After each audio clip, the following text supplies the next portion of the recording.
Lady Arlecchino, word has reached us that Lady Marionette's troops are all in position. They are ready to act as soon as the order is given. Excellent. The only thing is, they are fewer in number than we expected. It looks like many of them must have lost their lives at the hand of the monsters released by the Doctor. Can't be helped. Allow them to join our ranks, and keep in contact. As you wish.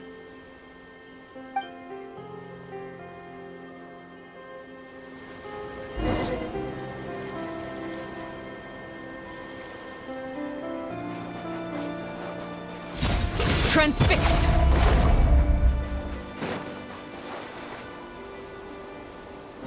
It's been a while, Arlecchino. You look well. Did Dottore really have to build his lab right on the sole path between Snezhnaya and Nod-Krai? Had to go on a huge detour to stay out of its line of sight. Sounds like an arduous journey. I assume you've brought word from Her Majesty? Of course, all part of the job. Firstly, the Tsaritsa has authorized Fatui Internal Affairs to review Dottore's case. They will reach a formal verdict on whether he has turned traitor and whether he poses a threat to Snezhnaya. While they're working on that, I've been ordered to come and receive the refugees from Nod-Krai. They are nearby. My team will escort you to them shortly. Great. Aside from that, Her Majesty has a message for you and Sandrone personally. Huh? Where is Sandrone? She stayed behind to work since I was making the trip anyway. It seemed sensible to have one person on standby at base while the other came out to meet you. All right, guess that's just how she rolls. In that case, tell her that the Tsaritsa's decree this time is pretty awesome sounding. I think she'll like this one. Still, I wonder what... Wait, what's that? Did one of our troops turn into a monster? Take him out.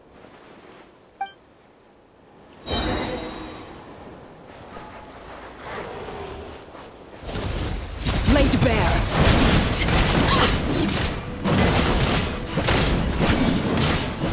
You're mine! Yeah! You've gotten stronger, Arlecchino. Nice.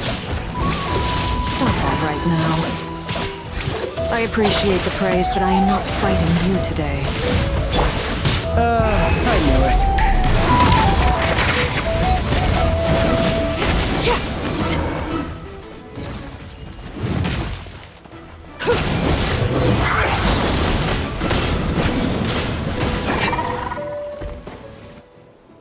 I can't believe it. He was a living, breathing human one moment, and the next... Another fine piece of work by our dear colleague, I'm afraid. What in the world has been going on in Nod-Krai? A lot. But long story short, Dottore stole 2 moon marrows that should have belonged to Columbina, then built a 3rd moon marrow of his own to concentrate the Trilunar Authority in his hands. What? What do you mean he built a moon marrow? People build roads and houses, not moon marrows. What's his next DIY project? He's gonna build a god? You could stand to be less surprised. We are harbingers. The work we are engaged in makes the creation of gods seem mundane by comparison. I tell everyone who asks that you once crossed swords with Rex Lapis while serving as a key supporter for Rosaline's plan. But right now, you're acting like a common adventurer. Thanks for speaking up for me. Those 2 really took me for a ride back then. Then again, surely no common adventurer would manage to get tangled up with them the way I did. That's gotta count in my favor, right? It almost sounds like you wish to repeat the experience. I might have to lower my opinion of you. No. I'll stop talking. Please, go on.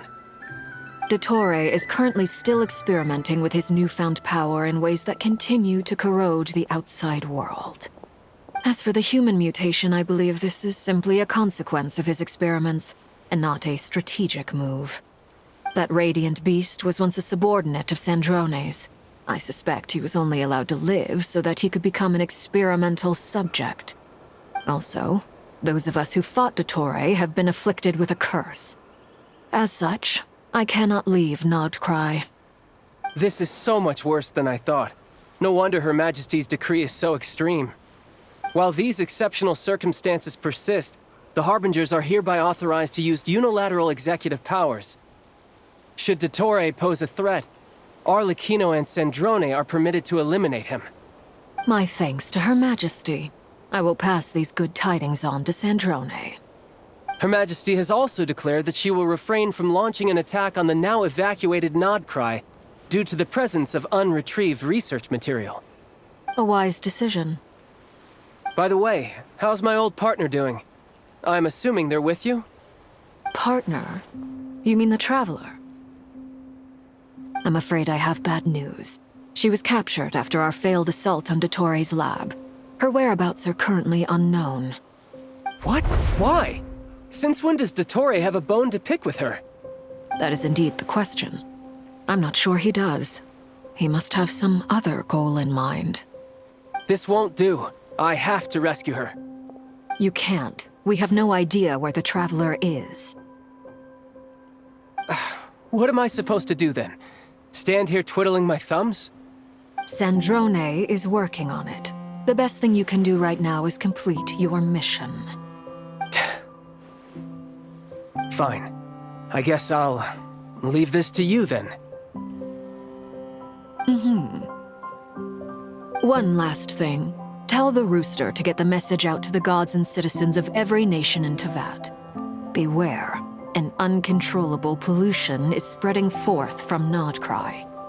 The source of that pollution is a madman drunk on the success of his experiments. The Fatui and our allies will endeavor to contain the threat.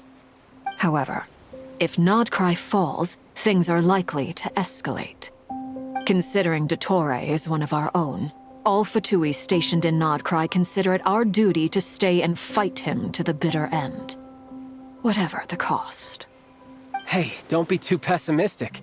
If it comes to it, I'm sure Her Majesty won't stand by and do nothing. I hope you're right.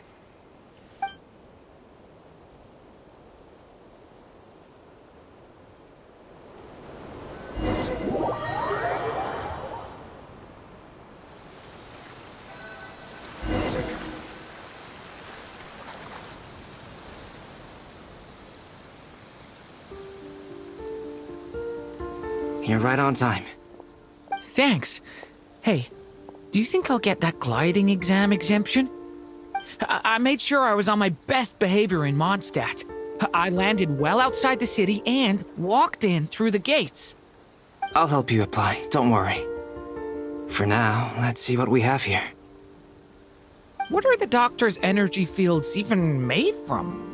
The usual attract and repel principles that govern Kuvaki don't seem to apply to them. They are very mysterious, but ultimately, they appear to be comprised of energies from the three realms. Thanks to research by Master and the Hexen Circle, we know that Teyvat's 7 elements are derived from the more primordial power of the Light Realm, which is antagonistic with the power of the Void Realm. Since you have the power of the Dragon Durin within you, I'm sure you can already tell that this energy field contains no abyssal energy. That's true. It's not abyssal energy, it's something pure, wild, and untamed. I've been thinking about something. Do you still remember the device that Dory supplied from the Academia when you and Miss Columbina fought Rarier? That was one of the most marvelous feats of ingenuity I've ever seen. The design, the craftsmanship, the material selection. I couldn't fault any of it. Not to mention the operating principles. Surely the most ingenious feature of all. Dory didn't go into detail on how it functions, but I have a working theory. The clue was that Miss Columbina was somehow able to use the pyro energy that you provided, despite the fact that, as a moon goddess, she should only be able to use Light Realm energy in principle. Now, all elemental energy is, of course, derived from Light Realm energy to begin with. Hence, I suspect that the device works by restoring elemental energy to its original state. This presumes a theoretical model of the 7 elements akin to that of light refracted through a prism. Perhaps it is no mere analogy. Maybe there is indeed a prism in this model. I almost wonder if the idea for the device was conceived based on direct observations of said prism. It would explain how such an ironclad design concept was achieved. It is at once a masterwork of engineering and a groundbreaking application of the Academia's latest elemental theories. I suspect only Lesser Lord Kusanali herself could have devised such an ambitious technology. But back to the energy field before us. If this is pure Light Realm energy, its relation to elemental energy is one of integration versus division. Or you could say that the former contains the latter. Could this mean that elemental energy can dilute the power of the Light Realm? Should we give it a try? We should.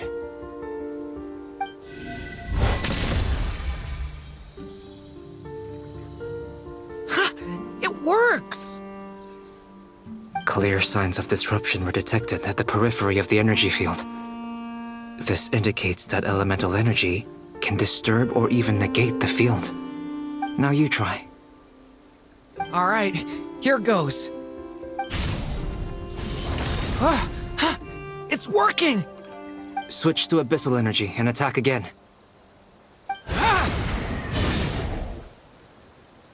No surprises there. Abyssal power drains the energy field to a significantly greater extent. I now feel confident in asserting that the energy field is indeed pure Light Realm energy, and that elemental energy can dilute it. But the energy field is huge. How much elemental energy will it take to neutralize it? We don't have to neutralize it completely. We can try other approaches. That's all for theory. Would you like to continue watching? So you knew I was here. Huh? When did you get here? A while ago. But Albedo sounded like he was working on his thesis defense back there. Back in Sumeru. You can end a person's whole career by interrupting them mid-speech. Very thoughtful of you. I'm truly touched. Could I ask you to lend me a hand? With what? A little test. Try using Animo to unleash a concentrated assault with circular blades, with the goal of breaking through at a singular point. Nice! This time it tore through the field. Tremendous. This is a major breakthrough. Should we go through? We probably shouldn't risk having mutually antagonistic energies in such close proximity. Durin, you stay here and watch the entrance. Hat Guy and I will go in to investigate. Sounds sensible to me. Keep your eyes peeled, Durin. Don't worry, I got this. You two be careful in there. Just give me the signal if you need help and I'll dive right in. What do you mean, signal? It's based on a new alchemical concoction I developed last month. When 2 bottles of it are smashed on the ground together, they emit a blinding burst of light. If it comes to that, remember to shield your eyes with your hat. Glad I asked. Thanks for the heads up.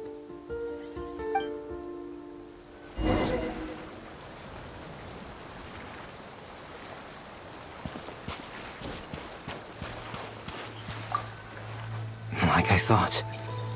Beyond a certain distance, we can't see the opening where we came in. Maybe that's to prevent people from escaping. Sounds like Dottore style to me. Not much has changed. Things are basically the same here as they were before the energy field appeared.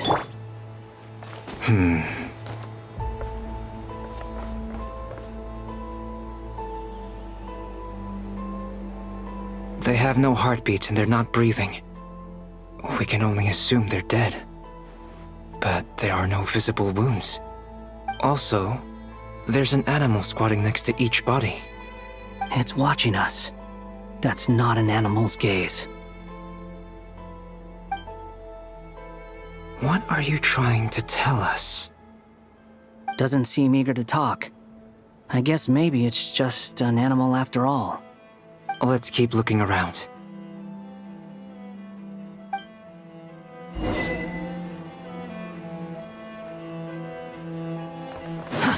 Too slow.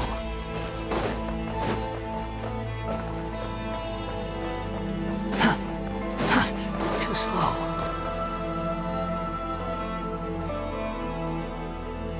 Same situation everywhere. Not a living soul in sight. Just countless bodies with animals standing watch over them. Well, I think we can safely rule out the possibility that they're all pets. Is skirting around the topic your way of showing consideration for other people's feelings? Just being cautious. I don't doubt that you can handle the truth.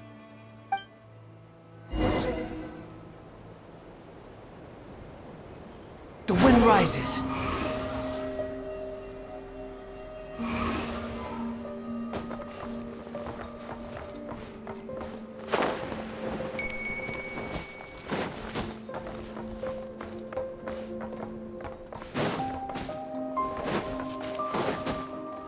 Behold!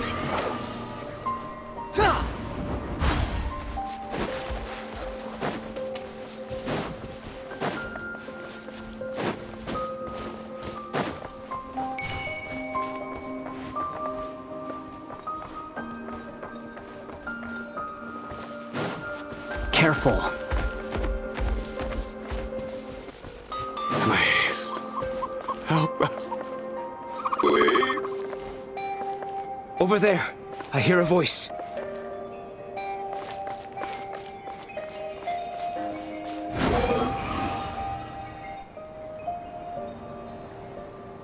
Please. Help us. Please. What happened here? I don't know. Suddenly, everyone collapsed. Then my line of sight got lower. I still have some of my senses left. I gotta get out of here.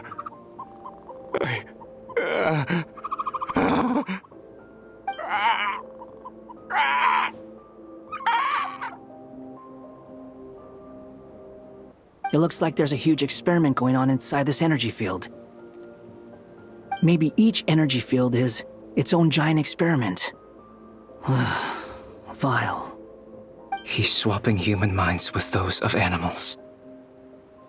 Even without the other circumstances, this would be an extremely radical experiment. Those people may have lost their sense of selves, but they are not fully animals either. If they were, they would have left. But instead, their instincts are driving them to remain by their dead bodies. We should go. No sense in sticking around here longer than we need to. Agreed.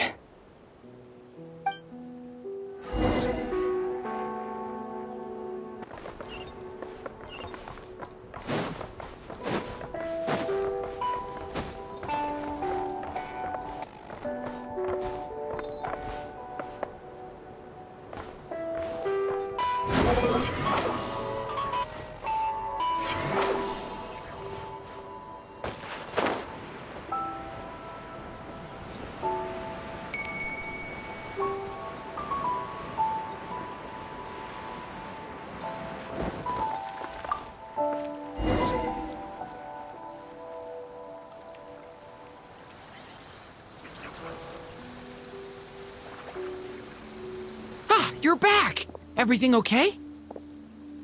We saw some things that take a strong stomach. Otherwise, we're fine. We should share our findings with the others.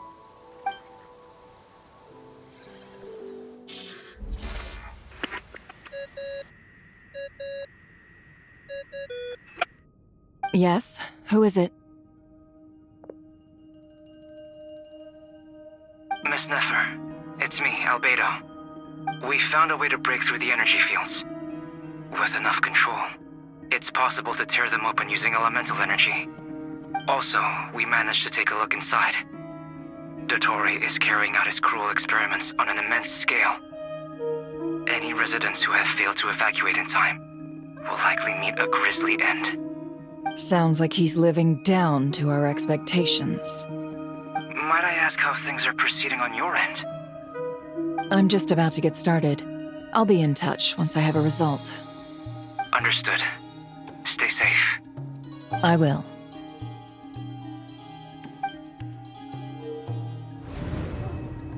Well, Nefer, I'll link up with you once my tasks are complete. What makes you think I'd need you to do that? I'll need it. And considering the way you approach certain matters, I think you'll be better off with me present.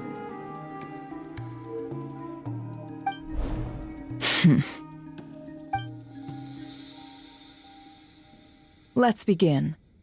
Entering simulation mode. A vast wasteland. Is this the Traveler's inner world? I was expecting something more vibrant, to be honest. Wait, someone's there. What are you looking at?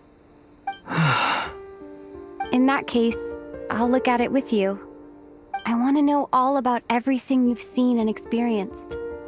Is there somewhere I should return to? Or should I stay here and be the hero everyone says I am? I don't dislike my current life. Roaming the land, fighting battles, accomplishing missions, earning a living, looking after Paimon. It's not so bad. I guess the only thing that's missing is that you're not here with me. This is the conscious layer, which contains a person's true feelings. It is filled with both longing and kindness. I suppose anyone who lives long enough ends up wishing for someone who can't be there. Maybe it's the only way we can feel truly alive. Time to delve a little deeper.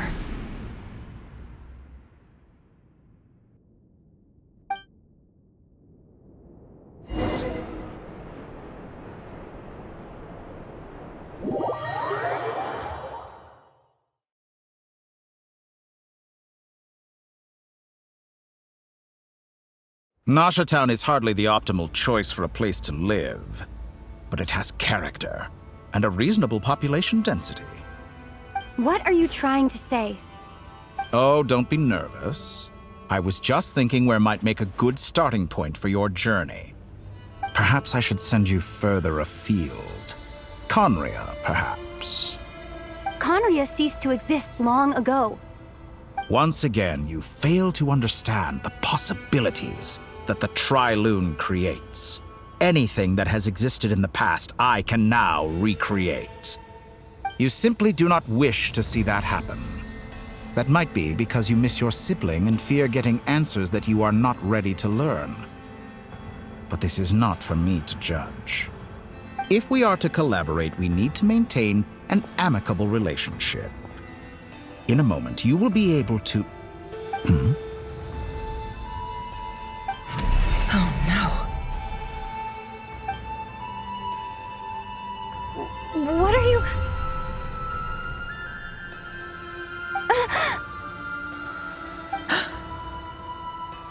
What are you gonna do? Don't move. Something unwanted has crept into... Oh? Gone as quickly as it came.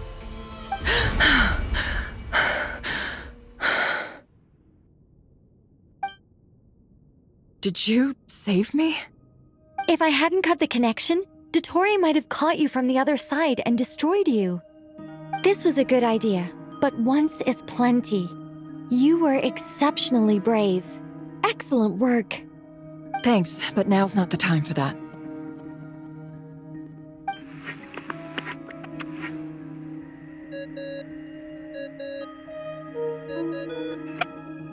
Albedo speaking. I think I know where she is. What is this endless darkness? I can't see anything, even though my eyes are wide open. But why? What happened? Ah, sorry about that. I take it you didn't notice. Just now, a friend of yours took a little peek into your mind. Could it be Nefer? How did she do it? Did she use something as a medium to connect to me? Do you think she's aware of your current circumstances? Oh dear. Have I stunned you into silence? I only wanted to slow down your time a little so I could stop your intruder in her tracks. It would have been nice to capture the spy. I must say, I'm finding the ability to adjust the flow of time rather intriguing. The moment you closed your eyes, time seemed to grow impossibly viscous, didn't it? A whole month passed before you opened your eyes again, but only for you. No one else was affected. I dare say this is something only a god can achieve. Point taken. You've proven once again that you have god-tier powers. Oh, you misunderstand. This wasn't about proving a point. I was testing things out. I find I learn best by doing, and I have to admit, time is not the easiest dimension to control. I only wanted to make you sleep for a short while, but it ended up lasting a whole month. Clearly some finesse is required to wield the authority over time as I wish. I hope you're not angry with me. It was only a month's discrepancy, nothing too serious. Had I been off by a year, a decade, or even a century, that would have been quite a different story. You could have frozen me for millions of years. So much for collaboration. You aren't showing much sincerity.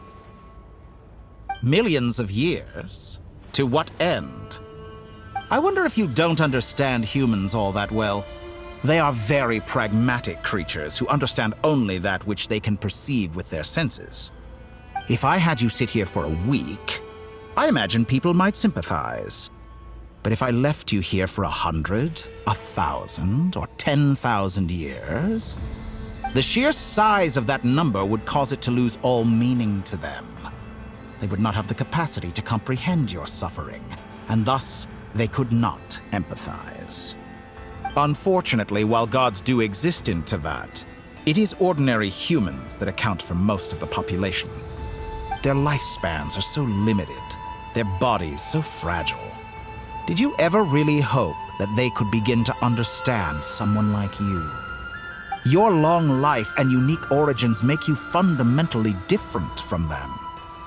How long will it be before they start to treat you like the alien you are? Before you are ostracized, outcast? Alien. Even I feel bad for you sometimes. This world has made you into a slave. So many times you have served its will, and not once have the powers that be ever thought to grant you the one simple thing you wish for. You have been treated most unfairly. I can change that. I will grant you special privileges and give you back the status you rightly deserve as a descender.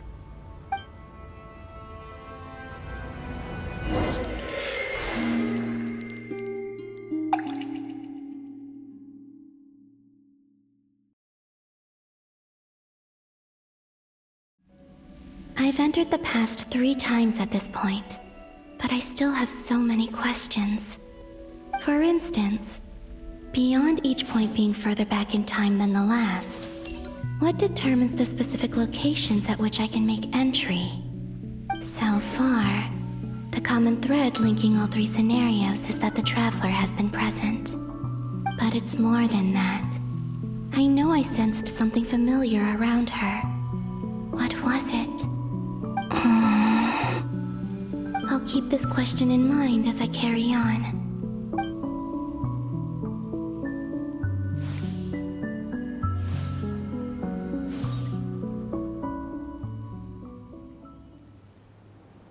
Humans, you never change.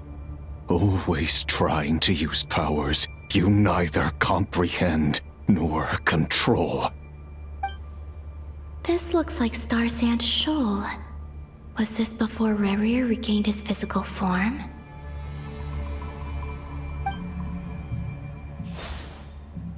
You've messed with the cannon again, huh? Sorry, but this round's not gonna go your way. The cannon. That's right. I was at Silvermoon Hall and I sensed an abnormal Kuvagi fluctuation coming from Nasha Town. And right after that, came an ominous power emanating from Star Sand Shoal. My body was once torn into countless pieces and hurled into the swirling chaos of time itself. But even so, my life and will were not extinguished. I wonder if I could try to prevent his resurrection. But how would I do it? What can I do, here and now? Traveler! Behind you! Look at that light!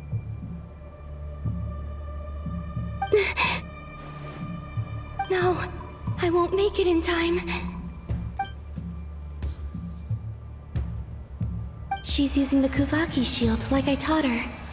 Is she gonna use it to block the cannon's beam? She's strong. I'm sure she can manage. But the force released when the beam impacts the shield might lead to collateral damage. EC Island. The Frost Moon Scions will be exposed to lethal levels of Kuvaki. A question, if I may, kind Miss Columbina. When the cannon's Kuvaki beam was deflected earlier, I saw several bolts of energy streak toward Hisi Island, only to be blocked. Did you also have a hand in that? Maybe that really was me after all. Well, future me. But I don't know if I have enough power left. Sigi sato pasa sais, niti ipotuvtos. There's no time. Osestikos palatini tiranto risuiku, topirto aithion veraton. I have to make it. Oh, Frost Moon. Oh, great land. Oh, slumbering moonlight of Nod-Krai. If you can hear me, if you can sense my call, then please, heed me once more!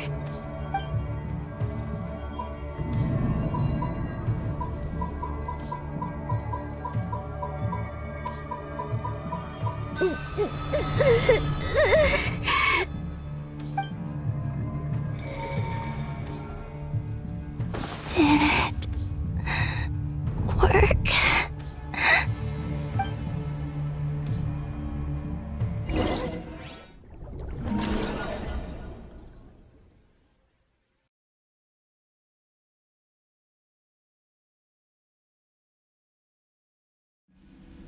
Hey, wake up! Hey, did you hear me? Columbina, I said wake up! Now! Oh, good morning, Sandrone. It's 3 in the afternoon, actually. And could you kindly not use my quarters as your personal nap room next time? But I feel so safe here. And your coffee, right? It's so bitter, but it smells lovely. It's like you were raised by wolves in a forest or something. What did you drink growing up? Grass tea? The Frost Moon Scions certainly led a more frugal existence than the Fatui. Then I'll bet you've never eaten one of these before. It smells delicious. That's because it's a Fontanian recipe. I had a little free time today, so I made a batch. Rosaline will be here shortly, but if you really can't wait, I guess you can go ahead and... Hey, at least let me finish before you start eating! Did the Frost Moon Scions not teach you basic table manners?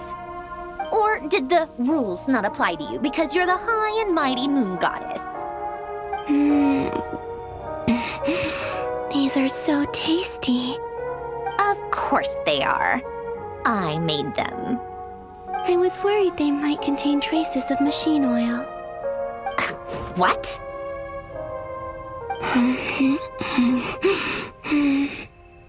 You know, there's something I've always wanted to ask you. Why did you leave your old home and join the Fatui? I mean, I'm sure their food was awful. But there's gotta be more to it than that. Well, life there didn't go quite how I imagined. What were you expecting? You're a god. Your followers are gonna make some demands of you, right? Surely you can just answer a few prayers here and there in return for the free food and drink. How bad can it be? Well, would you help other people just for free food and drink? The doctor told me that you were created by a great mechanic, Lord something Fisher. The Lord Artificer. Ugh, some people can't keep their mouths shut. Oh, Lord Artificer. And didn't he have something to do with the, narcissist? Narcissenkreuz Ordo. Yes, that was it. Narcissenkreuz Ordo. So, would you try to fulfill their wishes? You must be joking. I wouldn't go even if they paid me. I don't even know them. Exactly. Well, I felt the same way.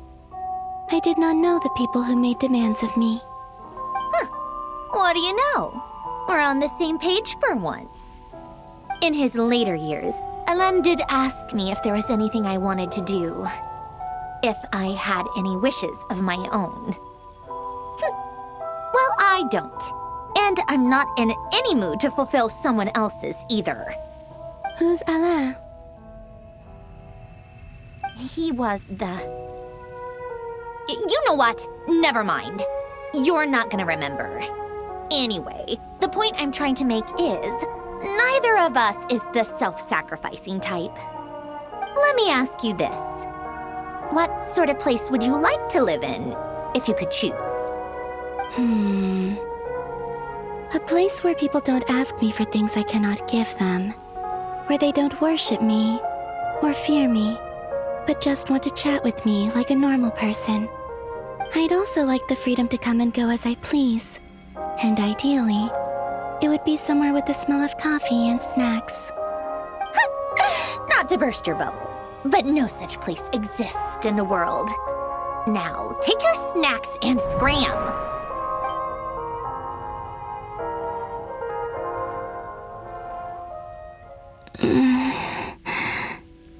Did I pass out? Of course. I'm back here again. I dreamed of events from my past. Sandrone. Traveler. I miss you all so much. Back there. I guess I managed to harness all the Kuvaki energy on Hisi Island.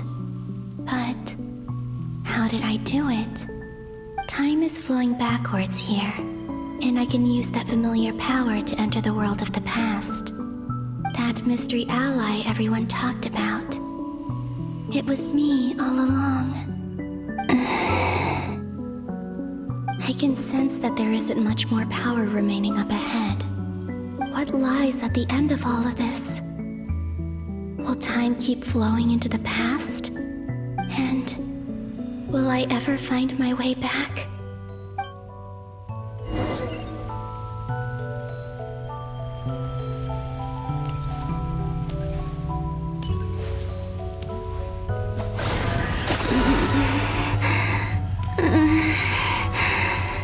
It's getting harder and harder to use my power.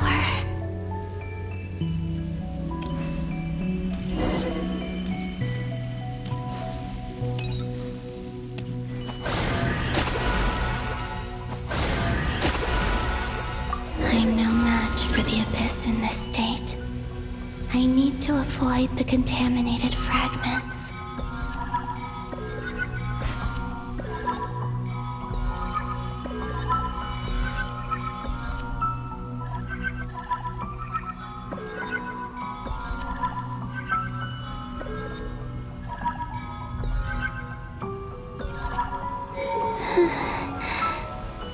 Time to go. I wonder where I'll find myself this time.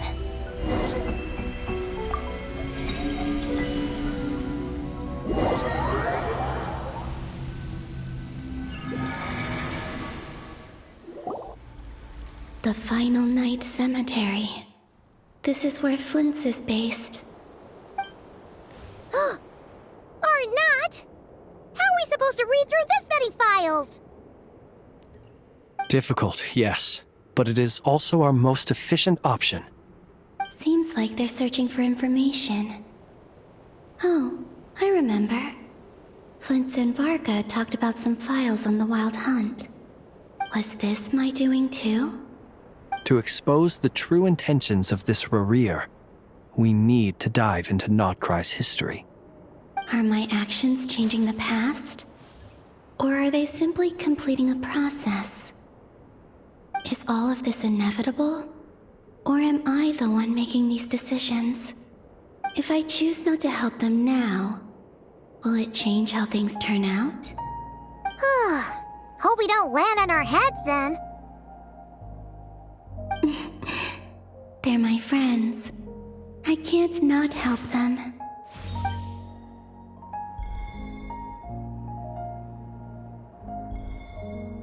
Ghost! And the other one was... here.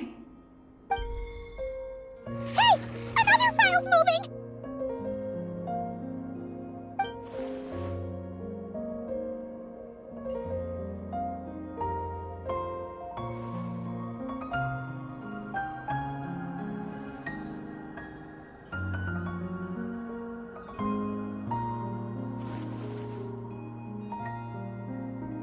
That should do it.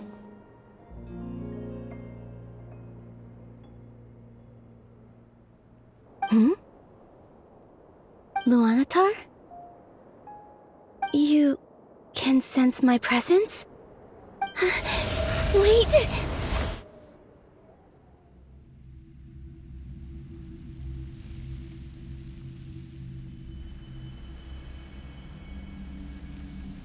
Luanatar.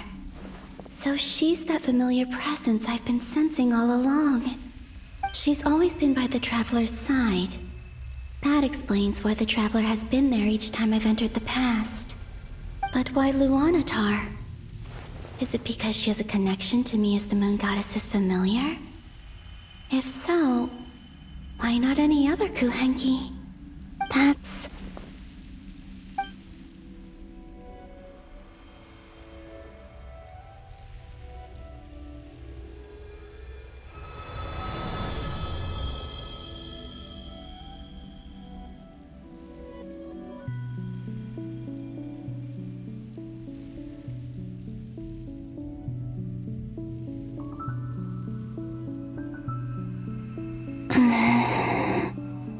I cannot sense any power up ahead.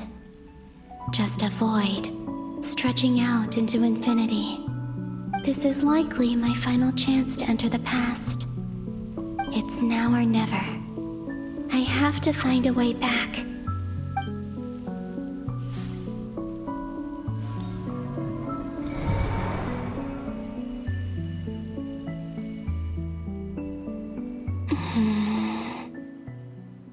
Hisi Island?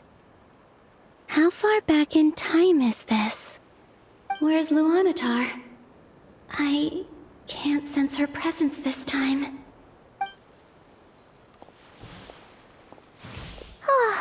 Seeing Enefa and Aino reunited like that sure was heartwarming. Traveler, Paimon! No, stay calm. I don't have much power left to change things. I don't even have that much time left here. Think, Columbina. How do I find a way back? A way back... to where? Do I go back to Moon Prayer Night?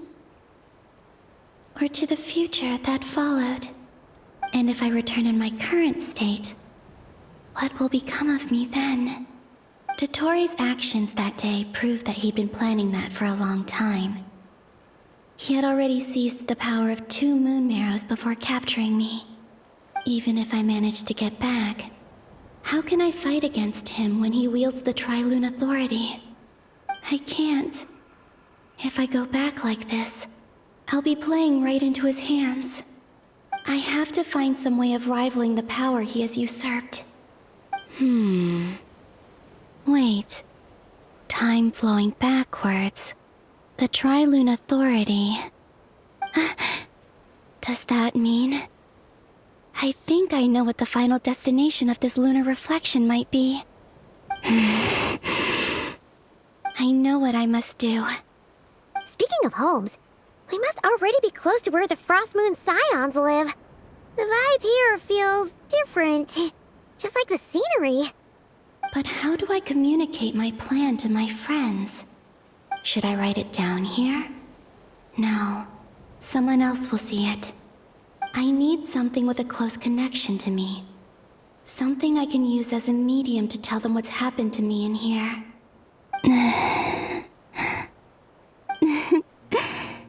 Now it makes sense.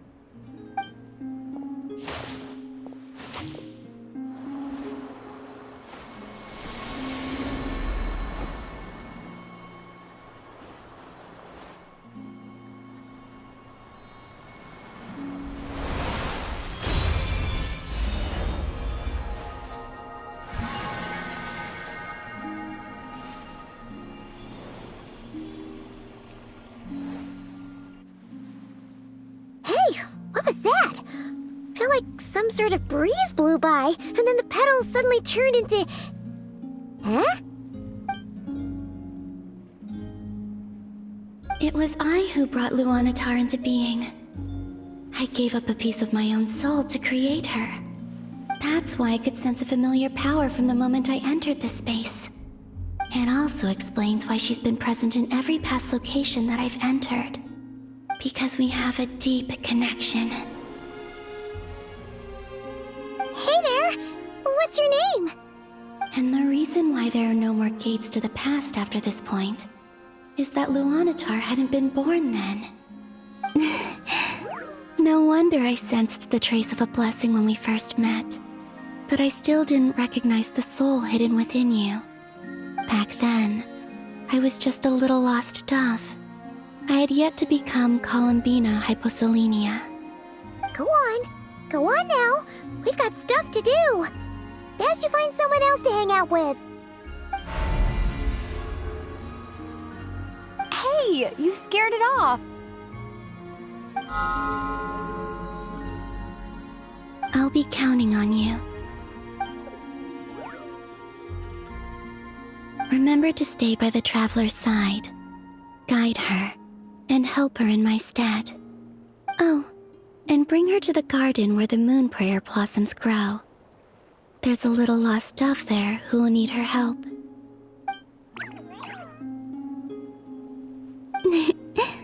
Go on.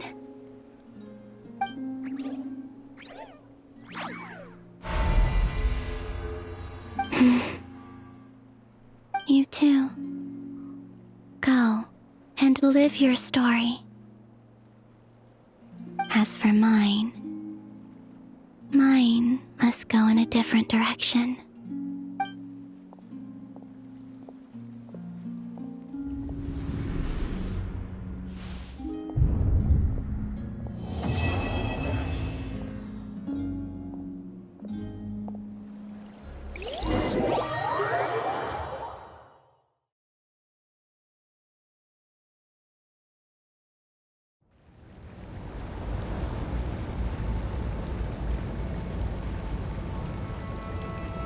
How would you like to experience the thrill of never being held accountable for your actions? You could crush people like ants without consequence, or tear off their heads or limbs as you please. Believe me, such a life is but one small step away. What point is he trying to make? Freedom? But the freedom to kill? To do evil and get away with it? Why would you offer me that? The creation of a world is the ultimate scientific experiment. I have taken my research to the highest level, where I shall be not just a god, but also a servant to many sacred spirits. I shall heed the truth and perform holy deeds. A god's laboratory is the perfect playground, but it needs the right occupant to explore its full potential. Mortals are found everywhere one looks. Not so with Descenders. I'd prefer my first guest to be a distinguished individual such as yourself. And I know you could make the most of the opportunities it offers. So the condition for entering the new world is to take innocent lives. The same dilemma that Rerir once faced. Could I really bring myself to kill others for my own benefit? Rerir did. And look where it got him. Have you made up your mind? I can't do it. Your playground is no place for me. You're putting your hopes in the wrong person. But we both know I'm not quite the hero you say I am either. I have my own reasons for the journey I'm on, and they aren't all selfless. You've grown a lot since we last met, but there are still things you are unwilling to compromise on. This will only hinder you. Why don't I lower my requirements a little as a gesture of goodwill? I'll give you a little time to learn to be a less noble soul. That'll make things much easier for you. I really doubt I could live that sort of life. And yet you already sound less defiant than a moment ago. The benefits appeal to you because you can read the signs of the times. Why don't we return to my research facility? Your last visit was so rushed. There is much that I have yet to show you.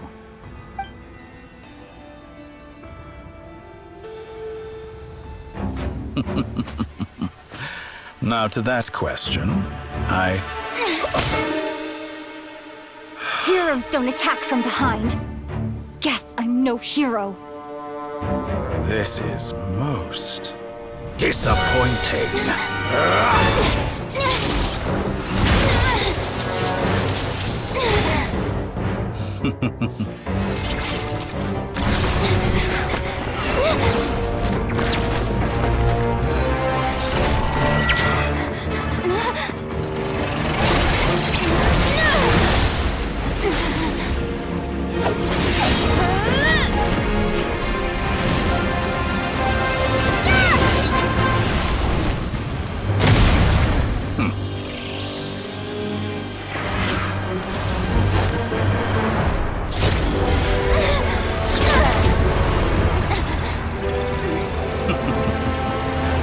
Now then.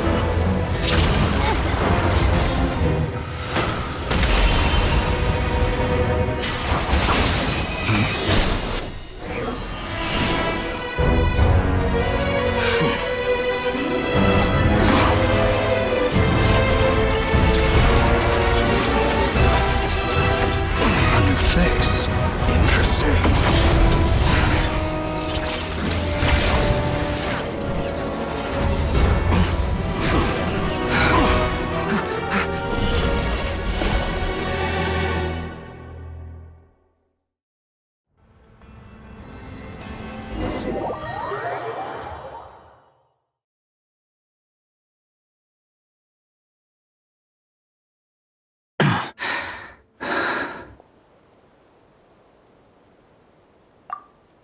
You're still gonna call me Hack Guy after that, huh?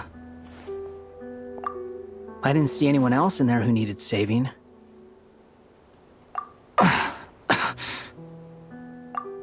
It's nothing. I'll be fine. Why are you looking at me like that? Is it that shocking that I'd come to your rescue? I owed you a favor back in Sumeru. Now we're even. Distracting Dotori was tough. I won't lie. He's not gonna fall for the same trick twice. That was my one shot. I'd hoped to use it to take him out. Ugh. I never wanted to obliterate someone more than I do right now. Dotori doesn't recognize me, but his segments were originally made based on an analysis of my operational principles. I expect it's only a matter of time before he figures out what I am. So Dotori doesn't recognize Wanderer because he deleted himself from Irminsul. Did he really miss his only chance for revenge by saving me? Why the long face? Hey, I'm not blaming you, okay? And I'm not complaining either. Rescuing you and killing Dotori are equally important goals. Everyone would be pretty stuck without you.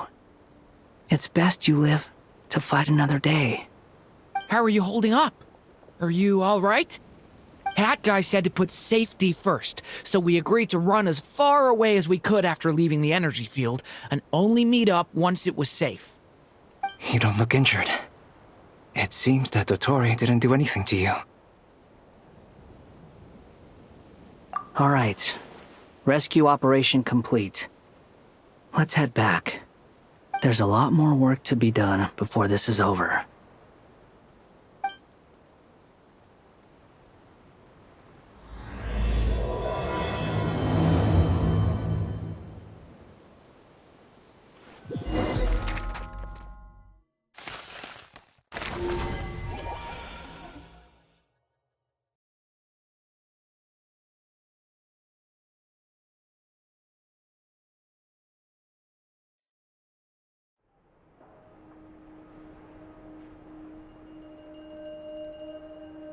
Understood. I will bear the Tsaritsa's decree in mind. I don't see what's so awesome about it, though. Does he really think everyone else is as immature as him? I'm not stooping to Tartaglia's level. I thought you might say that. How's your progress? Quite promising, actually. That alchemist Albedo gave me a few ideas. Remember how I asked you to look up some files for me? That stuff on the Nazi-Kreuz Institute. René de Petrichor and Jakob Ingold.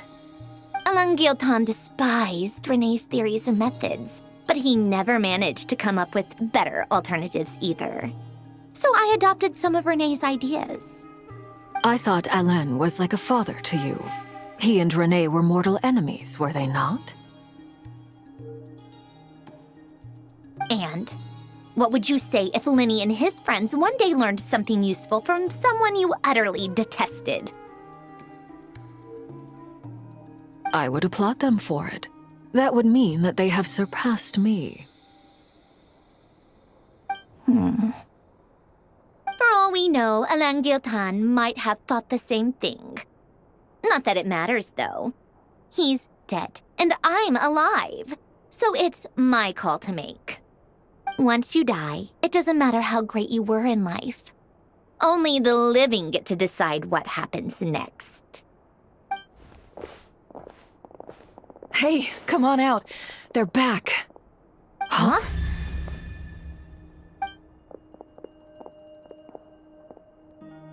You're back? And your head's still screwed on? And you still have all your limbs? What does it look like? Way to keep your composure, madam. Excuse you. I am perfectly composed. Glad you're okay. Yes, it's a huge relief.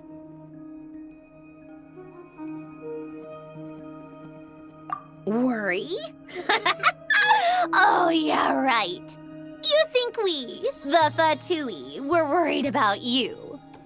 We were worried sick. Hey! The Traveler and I were already friends. You are free to join this mission in whatever capacity you please, much like your tea parties. It's a laugh a minute with you guys. I must say, I was quite surprised when Mr. Albedo told me he would need no additional aid. We discussed this on our way back as well. I am rarely so unequivocal, but in this case, we had full confidence in Hat Guy. He said he knew what he was doing. Albedo and I pretty much had to just wait outside on standby. Meanwhile, Hat Guy broke into the energy field and rescued the Traveler solo. You didn't have to mention that. Well, I'm thoroughly impressed. You are a force to be reckoned with, Hat Guy. Is she back? Is she really back? Traveler! It's really you! Oh, thank goodness! Paimon missed you so much! You can finally breathe easy, Paimon. It's great to have you back in one piece! Oh, Paimon's been having nightmares the whole time you were gone! Look at them. You know, once you reach my age, there's nothing better than watching a misty-eyed reunion between friends. It's nothing. Same goes when you get to my age, too. I bet Ino and Anefa would be tearing up as well if they were here.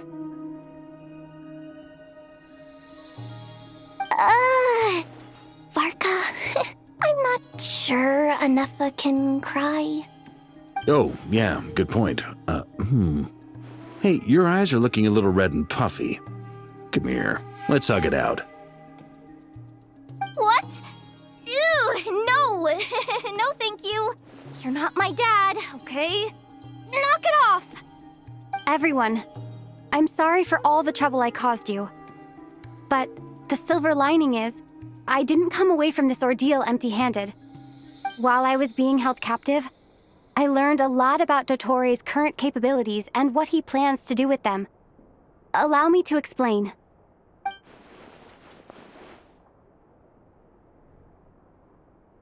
The three moon goddesses were even more powerful than we imagined. No wonder Dottore believes himself to be equal to the gods, maybe even superior. Utter blasphemy. While everyone was gone, Nefer and I made an interesting discovery, and I believe Miss Sandrone has something to share too. Ma'am, perhaps you could do the honors?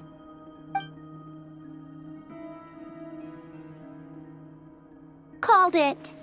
Getting rid of a pesky troublemaker like her is like trying to clean up after a crumbly cake.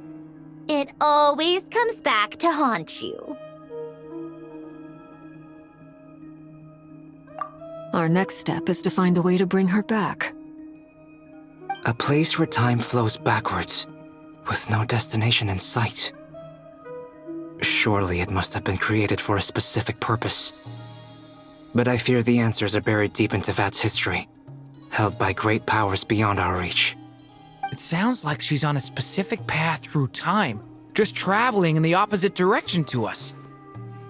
The question is, where does that path lead? Or will it keep going to infinity? We considered that question as well. Strictly speaking, time is not infinite. Indeed not. Every road has an end. Nicole! You sure loved quietly sneaking in mid-conversation. I do, in fact. It's something I've always done at our mages' tea parties. Quiet, mysterious, and persuasive. You wonder what lies at the end of her road. Well, just as the world has a beginning and an end, so too does time. And so, the end of the road is the moment that Tevat was born. But where Miss Columbina will end up along this road, that depends on where this particular river of reverse time began. What about the original moons and the moon goddesses? Do they have a beginning too? All things do. In the beginning, no moons adorned the sky. It was the Dragon King Nibelung who raised the three moons into the heavens, and thus were the moon goddesses born. They were shadows of the planet, born to wield Nibelung's authority and oversee the world on his behalf. They were extensions of his will, manifestations of his majesty. But then one day, they disappeared just as suddenly as they had once been brought into being. Nobody knew where they had gone.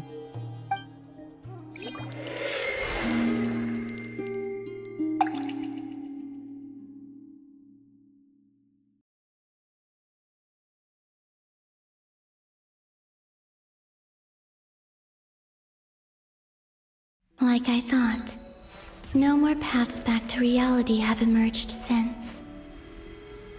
But how can I be sure that I'm going the right way without scenes from reality to keep me on track?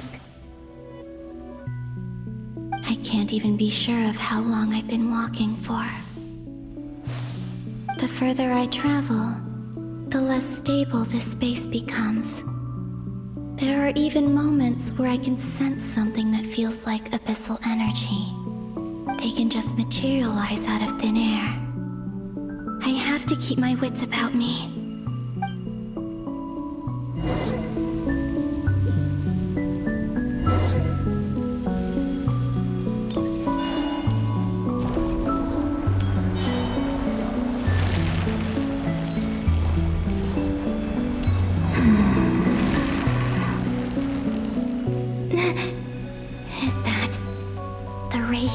Solnari?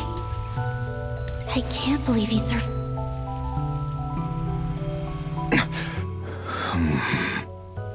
You are the moon goddess. But how? Please, there's no need. I'm not interested in fighting anymore. I find that a little difficult to believe. Yeah. Honestly, so do I. The way you used my own power against me was... It was a brilliant strategy. And then, in the final moment before I was thrown into this space, I got to see an old friend. Mr. Dainsleif. Right. It was so long ago now. But we were friends once. And when I first got here, I was filled with hatred, remorse, and rage. How I cursed and devoured. I tore everything here apart. I was consumed by the desire to leave this place and have my vengeance. But to no avail. This is a place with no exit. This is the second time I've entered this space. Though I have no memory of the first. I was torn to shreds the moment I entered. But this time I survived. It must be partly because of this new body. And partly because of all the Kuvaki I absorbed in Nod-Krai. Are you the source of the abyssal power in here? Not all of it. Some is from when I first arrived here and tried to destroy everything. But there was already a degree of abyssal power here, before I entered.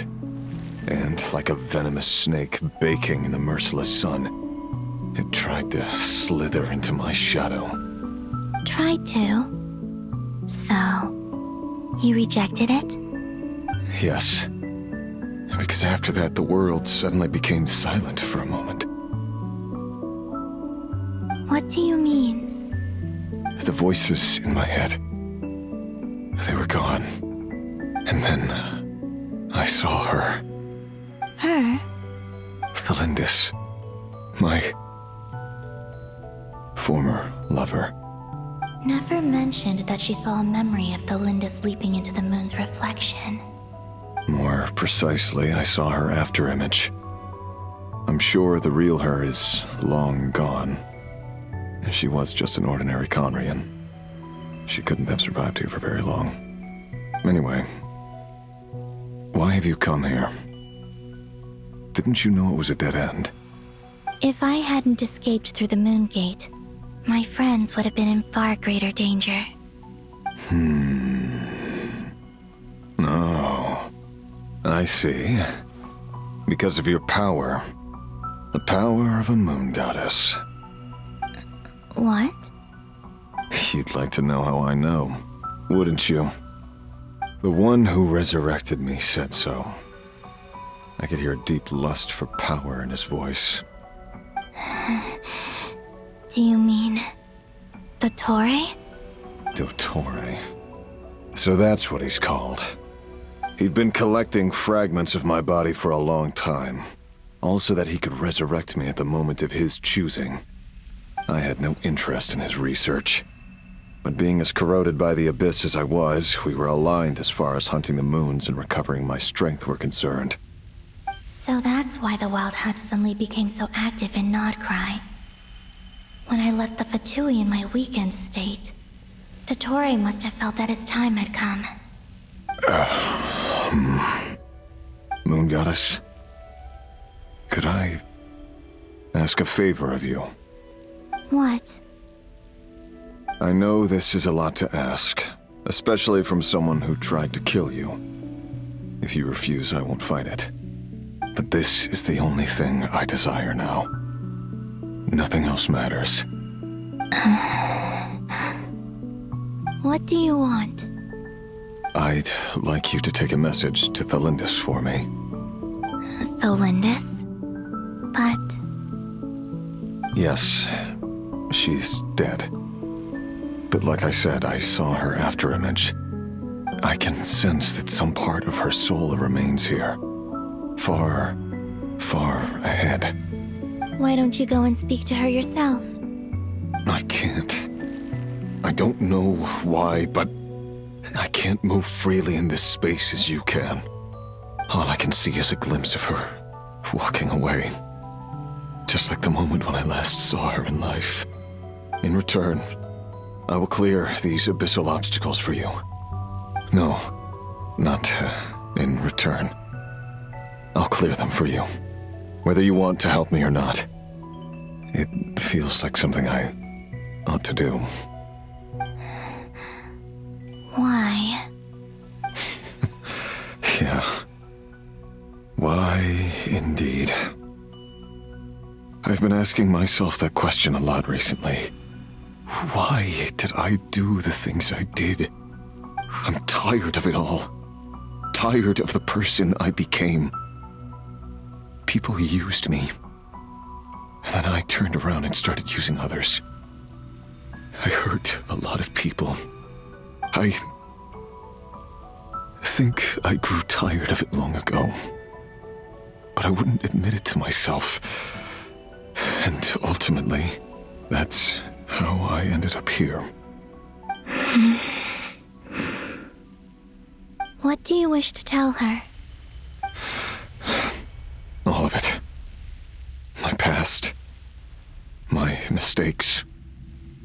Everything that happened after we were separated. Is it okay if I give her the abridged version?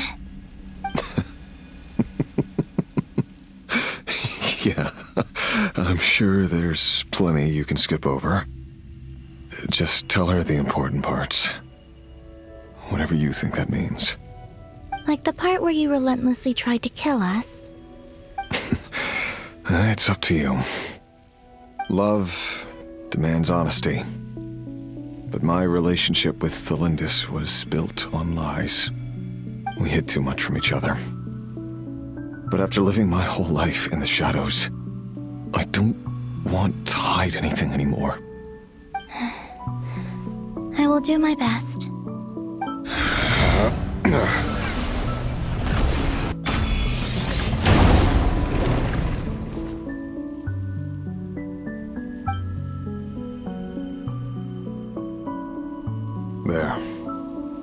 The abyss will no longer stand in your way. Even though Mr. Dainsliff felt he had to fight you, I think he still regarded you as a friend. Dane? He said that you betrayed him. But he also felt great remorse at never having understood what you were truly going through. Why tell me this? Because if he'd known that someone could take a message to you, I believe that's what he would have said. Thank you. It means a lot. I know this will sound strange coming from me, but don't die, Moon Goddess. I can tell that you're determined to get out of here.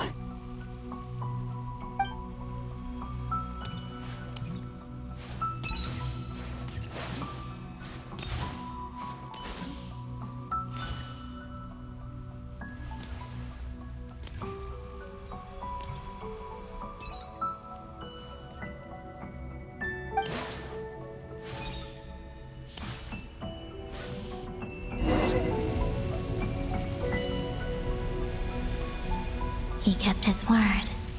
The abyss is no longer obstructing my path.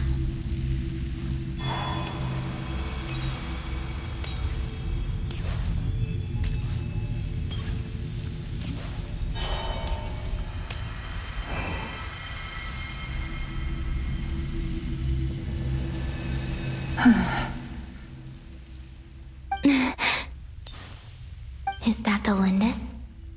She wasn't far off at all. And yet, they can never meet. Hello, Miss Thelindis. Who are you? How do you know my name? I've never seen anyone else here before. You can call me Columbina. I promised Rerir that I'd bring a message to you. Rerir? My Rerir? Is he well? He's doing better than he was. Better than he was, huh? Sounds like he's had a pretty rough time. Others have had a rough time on his account too. In many cases, their time ran out because of him. And I'm not just talking about the children of the Crimson Moon. So, things got worse before they got better. Could you tell me what happened, Miss Columbina? Are you sure you wish to know? Yes. This is my opportunity to learn the truth. No matter how hard it is to hear, I have to know. I admire your courage. However, time is short. I cannot stay here for long.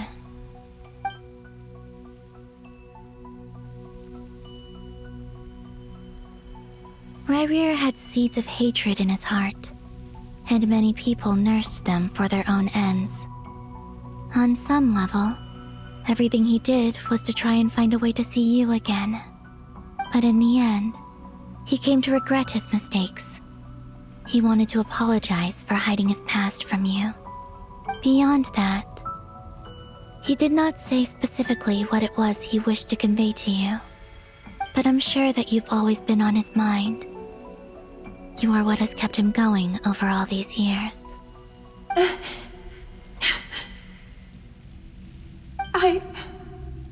I'm sorry, Miss Columbina. This is so upsetting. I'm not sure how to put my feelings into words.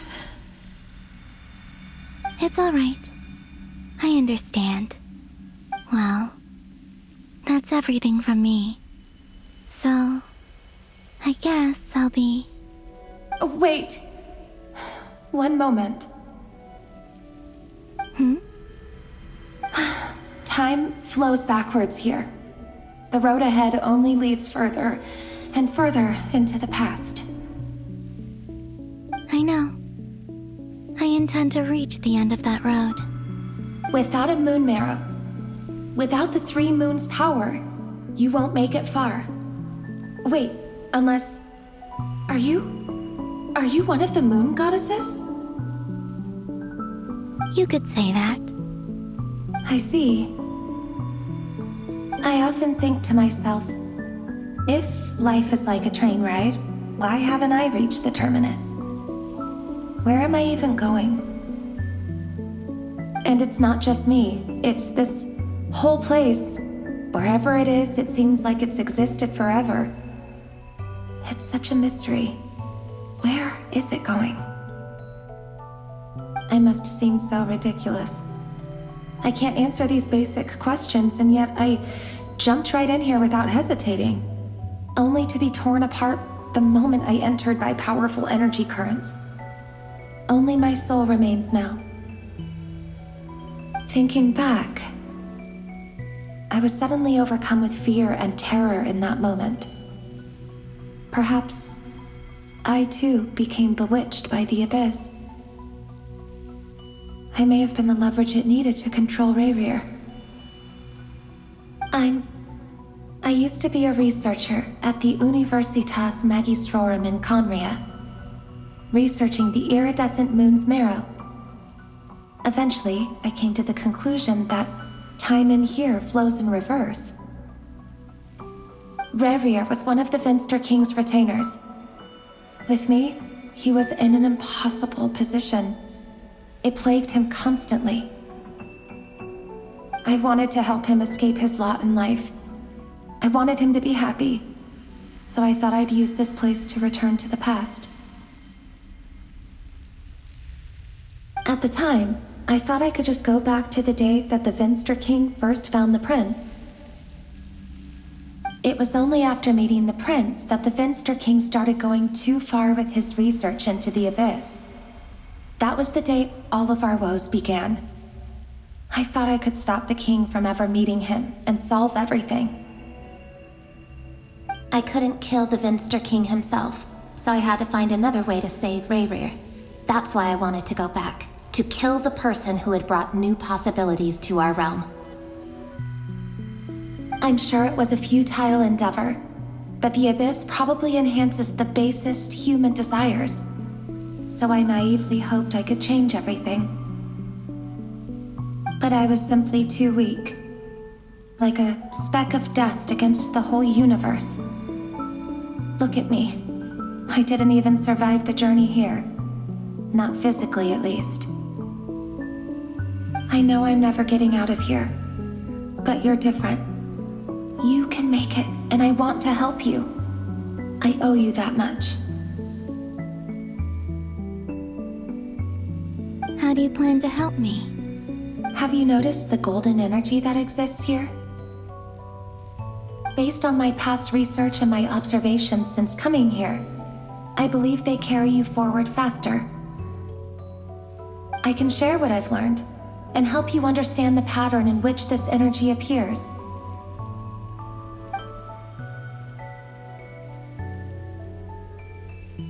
I think you just might...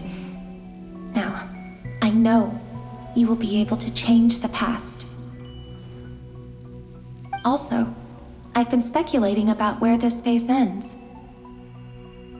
The documentation was scant, but from what I know of the legends about the moons, the oldest ones seem to begin with Nibelung, king of dragonkind. I have no way of verifying any of it by this point, but if it's true, you might be able to reach that era if you keep walking. Understood. Thank you, Miss Thelindis. I'm the one who should be thanking you.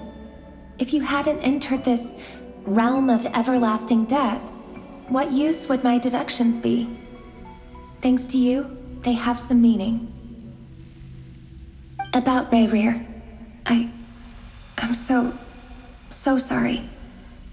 For everything. It wasn't your fault. That's not true. Because we both feared bringing trouble upon each other, neither of us ever told the truth. And that dishonesty sealed our fates. But enough about that. I wish you a safe journey, Miss Columbina.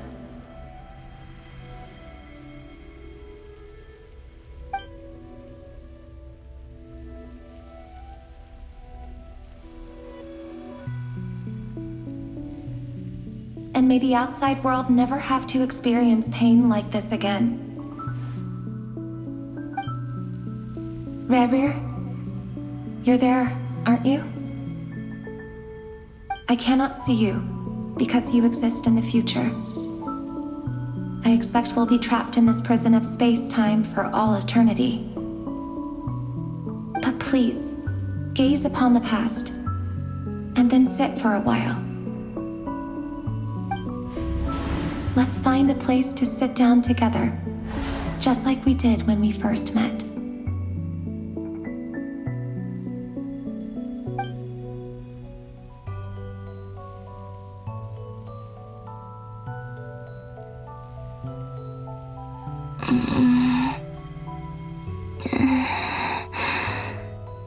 How long have I been walking? How much further till I reach the end? Is there even an end to be found? Everything's getting blurry.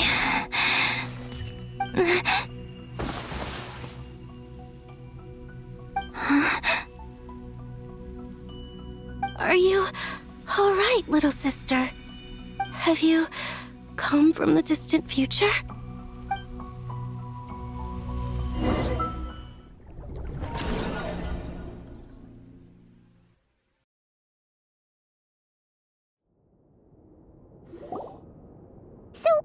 How exactly did the moons just disappear? Shouldn't it be a little harder to get rid of major creations like moons?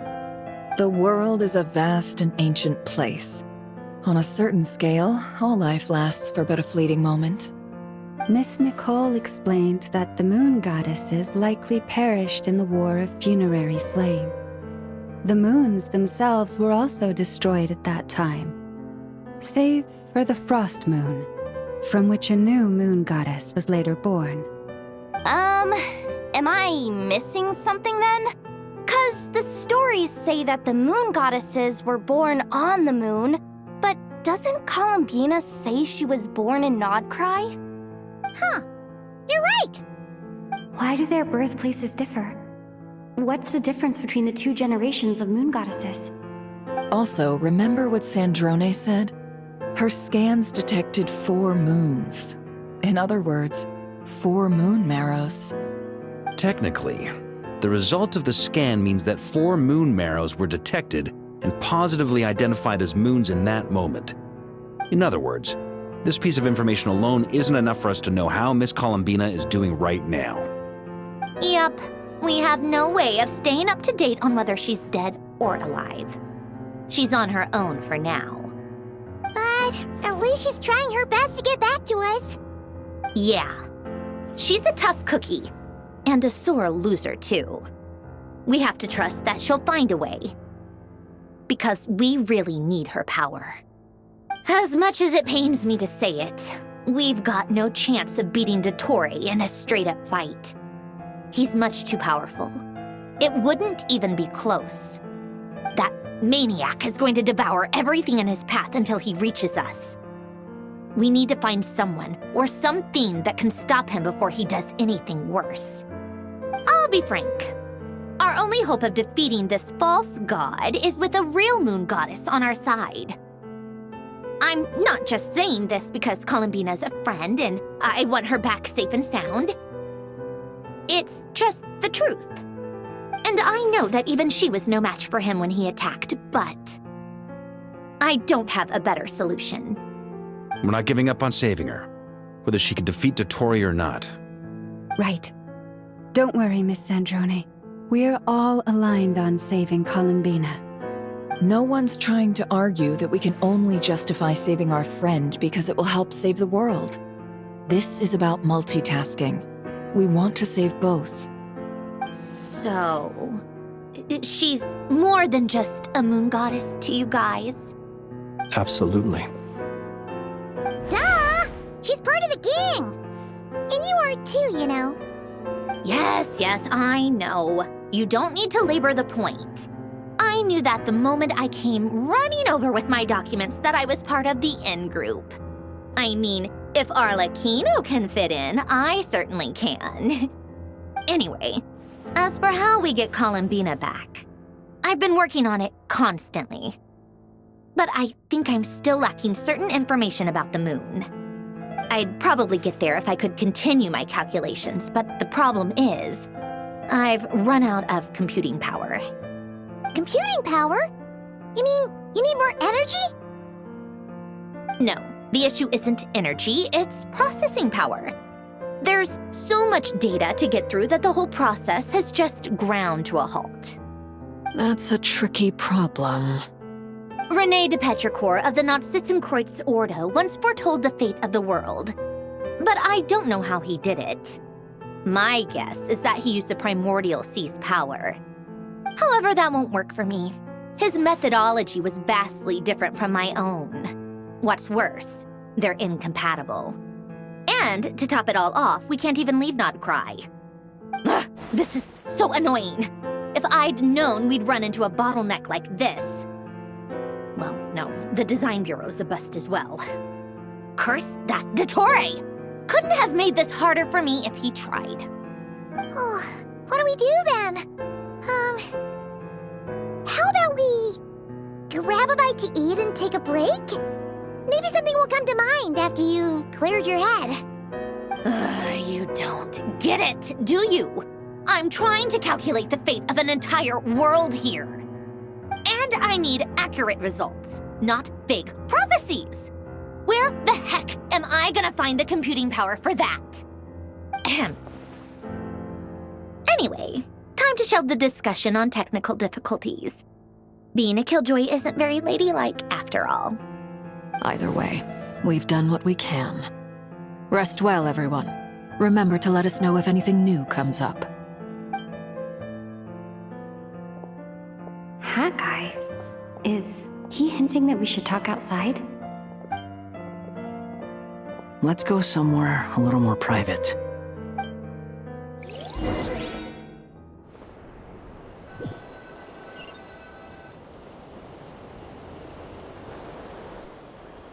You know that Dory went back to Sumeru, right? Yeah. She mentioned she was planning to head back. Things aren't looking good for Nod-Krai. She's gone to spread the word so that Sumeru has a chance to prepare for the worst. From what I know of Dottore, there are two possible reasons why he hasn't made a move yet. One is that he's still working through some kinks in his new powers. The other is, he wants to see how we're going to react. He'll easily devour everything eventually, so I guess he's in no rush to make it happen. The first false god he made was me. Now it's his turn. Even though my records were erased from Irminsul, Dottore's ideas haven't changed one bit. He once told me that becoming a god was like turning yourself into a hungry wolf or giant serpent to devour the moon. Clearly, he began studying the moon goddess's powers long before he even tried making a god. He's always wanted to get his greedy hands on divine authority one way or another. And in the end, he devoured the moon where I failed. In the desert of Sumeru, there is a chessboard built by King Deshret, also known as Al-Ahmar. I don't know if it was a real game, or if he was just trying to challenge his servants and citizens in some way. But creating games and setting rules, gods do that as a matter of course. That's the kind of power Dottore craves. Now he has the Trilunar Authority. His power is leagues beyond the common people. I don't think there's any point in other nations rushing to the front line. They're better off focusing on defense and hoping they can fend off any threats that spill out from Nod-Krai. Either way, Dory will inform Lesser Lord Kusanali, and she will contact the other gods in turn. The Seven will have some recourse available. If nothing else, their protection should keep the rest of the world from descending into chaos as quickly as Nod-Krai has. So on the bright side, even if Nod-Krai is doomed, your friends in other nations won't be in any immediate peril. That's good to know. But I'm not ready to give up on Nod-Krai yet. There's a word for people who refuse to let anything go. It's called being greedy. Maybe it sounds greedy to you, and probably naive too. But whatever you call it, that's what gives me the determination to keep fighting. Battles are fleeting, but the will to fight is a long-term commitment. Give up for even a moment, and your resolve will shatter. Why do you always feel the need to do the right thing? No one is born to be a savior. I mean, who's gonna criticize you if you fail or give up? Don't take this the wrong way, but Dottore said something similar to me. I guess the Fatui attracts people who don't believe in saviors. Not necessarily. It's less about belief for me. I just want to know how determined you really are. After all, I don't owe anything to anyone else here. Only you. You look kinda worried. If your arch-nemesis was about to achieve their ultimate goal, I think you might feel a little worried too. That's true. Dottore is about to become an omniscient, omnipotent deity. That's gotta be a bitter pill to swallow. Still, you're calmer than I expected. Obviously. I have to admit that my past self was a reckless fool who misunderstood not only the point of revenge, but how to achieve it. And as much as I want my vengeance, I know I'm not gonna get it by acting alone. If the world's taught me anything, it's to think before I act. Too bad it never taught me any other virtues, though. So, I am going to destroy Dottore, no matter what it takes. So, what's your plan? I'll get to that. First, tell me, what do you think of Sandrone? Just like Paimon said, she's a friend, part of the gang. How much do you trust her? This is a serious question. Think carefully before you answer. Although she's with the Fatui, she has her own values and she's helped us a lot. If nothing else, she's clearly going the extra mile for Columbina. I see no reason not to trust her. If you say so. In that case, the three of us need to talk. I have some thoughts about her computing problem. It can be solved, but it will come with a cost. How much? If I can afford it, I'll cover it.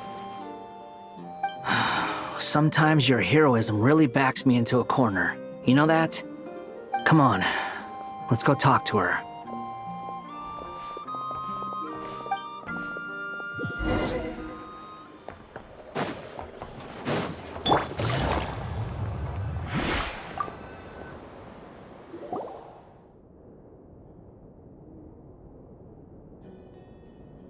Miss Androne, Traveler. Hey there. Paimon's here too! She was just helping them sort through their things. How did your chat go? That was fast. The call only just ended. Well, you said it was urgent, so we got here as quickly as we could. Albedo, I have some alchemy questions for you. I see. Looks like my knowledge proved useful after all.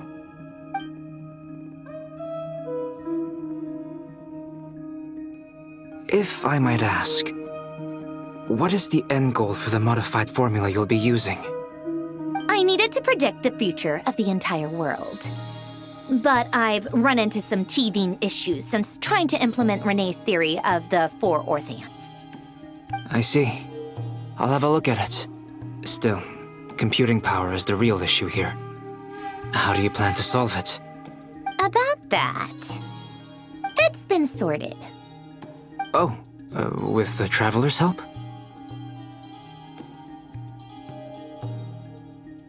Actually, you're not wrong. She found the person with the solution. Was it Hat Guy? Yeah, it was him. Wow! Go Hat Guy! Seems like all that time studying at the Academia is paying off big time. But where is he? Wasn't he the one who asked Albedo and I to come here? Come with me.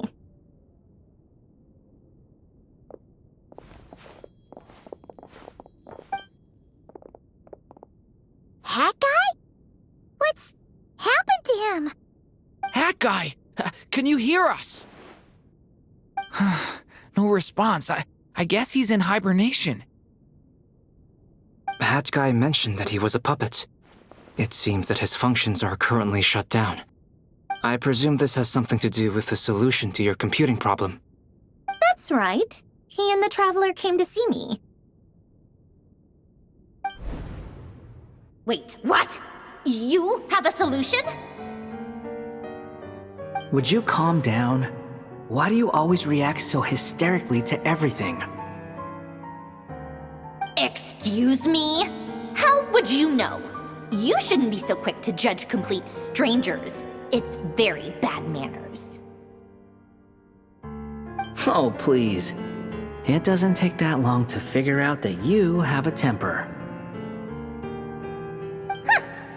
Where does a mere student get that kind of confidence? I've actually published more papers than you. Not that status counts for much. Even Paimon's applied for academia admission. Huh? Are you serious? See? This is why I can't be bothered to explain myself. She recognizes no one's skills but her own. Okay, fine. I'll hear you out.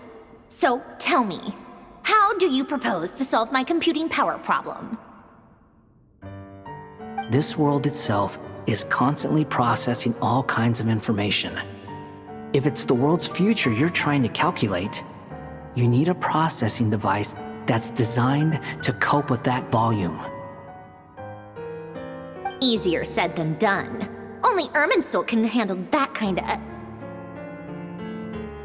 Wait, is that what you're suggesting? But surely we can't just plug my formula directly into the ley lines. You should be able to tell that I'm not human, right? Yeah, I noticed. The technology, though, seems pretty ancient. Very different from Fontaine's. It's a completely different system.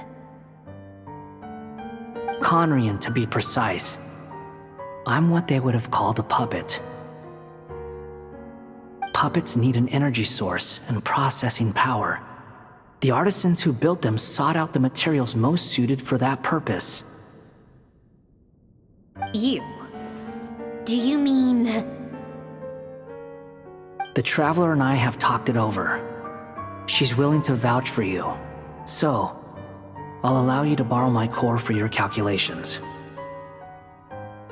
It was built using wood from a silver-white tree, which makes it a small part of Irminsul. Conrian technology and Irminsul wood. Who in the world could have built you? Are you sure about this? A puppet without its core will cease functioning completely. And if it's left in that state for too long, it might not recover. You could die if you do this. You do realize that, don't you? I can put 2 and 2 together, yes. No need to rub it in.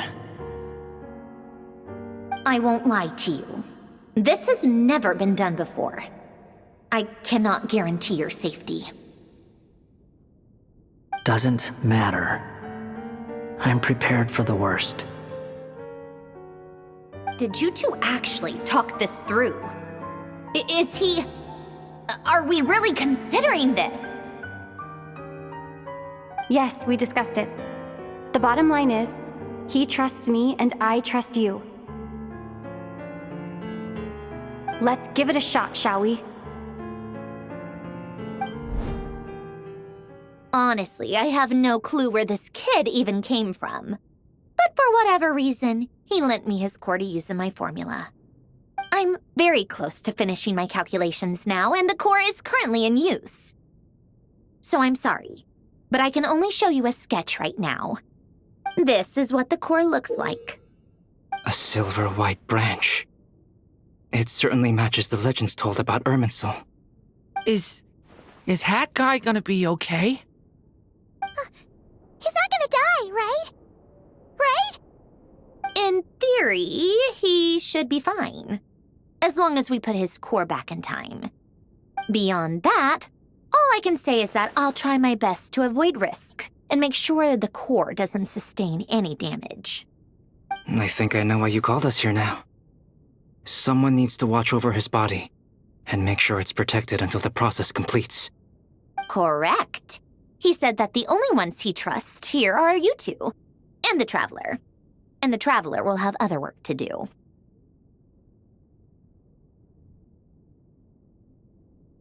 He will have our undivided attention.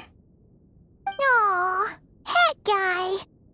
On a more positive note, things are progressing steadily on my end. I'll call everyone in for a meeting once the results are out.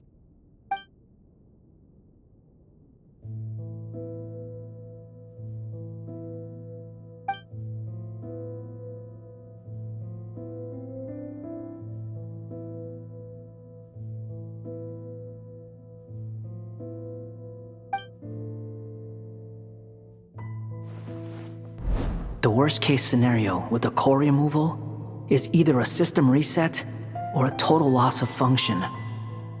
But I'm not afraid. A quiet death should have been my fate long ago. A core is completely different from a heart. It's like another vital organ entirely. I never believed it could be a true replacement for what I sought. But in the end, it turns out the core was more useful to me. Pretty funny when you think about it. It's like the punchline of my entire life. Do you think there's any difference between a puppet and a human? If not, then this would just be another samsara. I have already experienced both a past life and a next life. Part of me wonders whether I'm only capable of making this decision because I've become a real human. What's with that expression? Isn't this a good thing? Sandrone will succeed, won't she? She has to. She will. We all have to persevere until this is over. That's right. And I'll protect you all until the moment of victory arrives.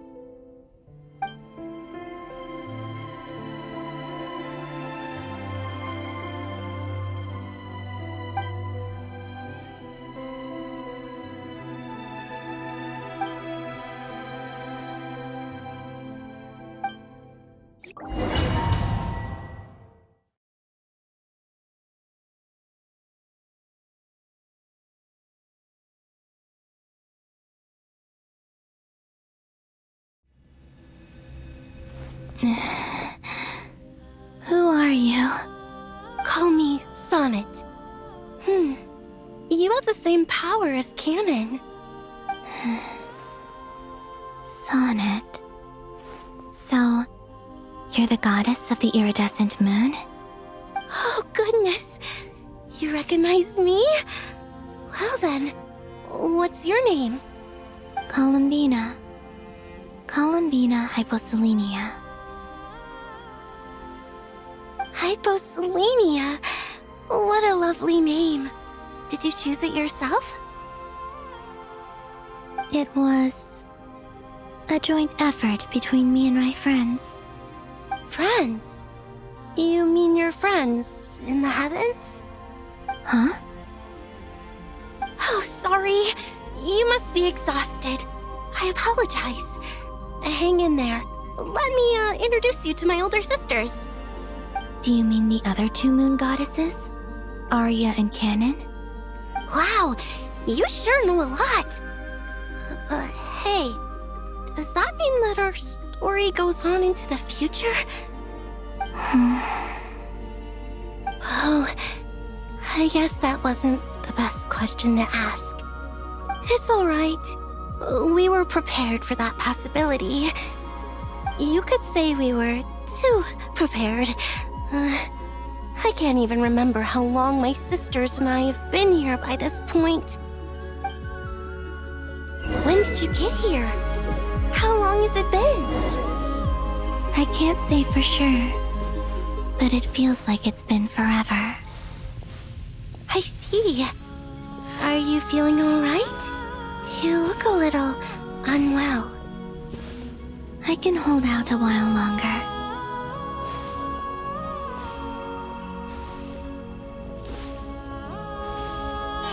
We don't have far to go. The place where my sisters and I are based is just up ahead.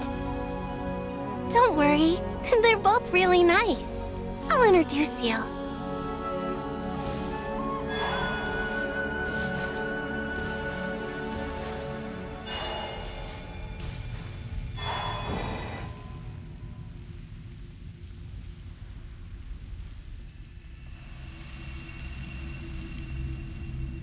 Sisters! I'm back! And look who I've brought with me!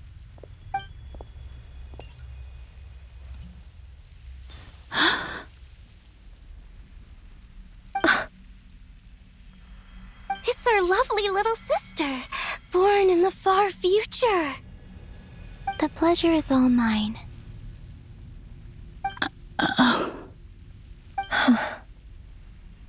Allow me to introduce you to Columbina Hyposelenia. This is Arya, the goddess of the eternal moon. And this is Canon, goddess of the frost moon. Canon, don't you think Hyposelenia's power is similar to yours? Hello, Columbina. I apologize for our startled reaction just now. And please, forgive our little sister if she's been annoying you. She tends to talk a lot. It's fine. You seem shy. Don't worry, Columbina Hyposelenia. No one can hurt you here. Could you tell me where here is? Please. I must know. My dear sister, this is where Tevat's original ruler, the Dragon King Nibelung, imprisoned the moon goddesses. What? You're scaring her, Canon. No, I'm fine. Please, continue. Nibelung, our original master, created us in the distant past to maintain Tevat. But he left this world and traveled into the dark universe beyond, to explore worlds vaster still. Day and night, we fulfilled our duty in the heavens, until the day that the first Descender arrived. The great ruler of the firmament. The heavenly principles. Is that what later generations call them? I see. But we did not reject them at first, nor did they seem to harbor ill intent towards this world. We coexisted in peace. They were like a guest in our home. Slowly, however, we came to realize that our guest had a growing desire to change and dominate the world. And you didn't stop it? No. There was an order to the rules they set up that Nibelung never taught us. We wanted to know if this order would bode good or ill for Tevat. All right. Canon and I wanted to know. Sonnet was against it from the outset. Later, we discovered that this great ruler of the firmament bore an almost paranoid hostility toward the desire of certain life forms to seek power. Or perhaps they feared them. They would even cast down celestial nails as manifestations of their power, to punish the civilizations of the world below. Only this was far beyond mere punishment. Right. Their rules brought order, but the price people paid for merely testing the limits of those rules was far too great. I did everything in my power to help the punished escape catastrophe, but still, too many lives were lost. The ancestors of the Frost Moon Scions were some of the ones you helped. But just when we had decided to take countermeasures, the Dragon King, Nibelung, returned. And so began the War of Funerary Flame. So, that's the name the world gave that war in the future. Well, who won in the end? As far as I know, the Heavenly Principles won, although it came at a great cost. They remained in Tevat, where they continue to rule to this day. And the world's original master, the Dragon King Nibelung, was destroyed. And what of the moons? Are there still 3 moons in Tevat's skies? You can tell us the truth, Columbina. We know we are but remnants of a bygone age. We are prepared for the answer. Only the Frost Moon remains. But it has been cast beyond the false firmament by the Heavenly Principles. The eternal and iridescent moons were both shattered during the war. So death finally came for us in the end. Sonnet. But you're still here, aren't you? A moon goddess cannot live without her moon, Columbina. She's right. That's why I began to disappear. Because the Frost Moon is cut off by the false sky. How much worse it would have been if it were outright destroyed. Our souls may endure within this lunar palace, but if our moons are destroyed, then we shall disappear the moment we depart from it. I'm sorry. There's no need to apologize to us, dear sister. If anything, we owe the world an apology. If only we'd decided to act sooner, rather than arguing amongst ourselves. All the more reason not to spend this time in regret and repentance. Instead, we should focus our efforts on how we might help our future sister. Sorry? Don't you see, Columbina, your story is not yet over. Is that not why you are here?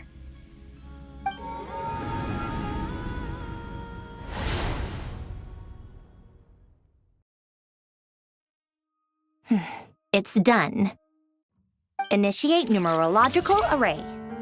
Continue running primary process. Calculate the world's fate through extrapolation. And identify nodes of potential change. Secondary process, scan for moons. Still 4. The number of moon marrows hasn't changed. Wait, let me think. Is it possible that there's something I've been misunderstanding about the moons all along? Variables. Variables in the world. I know where potential variables within the world come from. So what about the moons? Are there any variables there? Like their life or death, for instance. What if being alive or dead makes no difference to a moon? But that's so strange. Even immortal gods can die. Why would the moons alone be? Wait! I've got it! If alive or dead is considered a variable, we might have had this wrong the whole time. No one ever said that a moon marrow equals a living moon. We just made that assumption ourselves. Initiate secondary process. Scan again. This time filtering out interfering perimeter, moon marrow. I don't care if they're natural or artificial. Get them out of my search results! Why? It says 3 moons still exist in Teyvat, even after excluding the moon marrows. But we know for a fact that 2 of them are dead. Redo the scan. Narrow the results to living moons and real moons. No, scrap that. Narrow it down to moons that have lunar authority and remain alive. Why? Why is it still 3? What is this, Columbina? Has the world lied to us? Or are you the one pulling the wool over our eyes?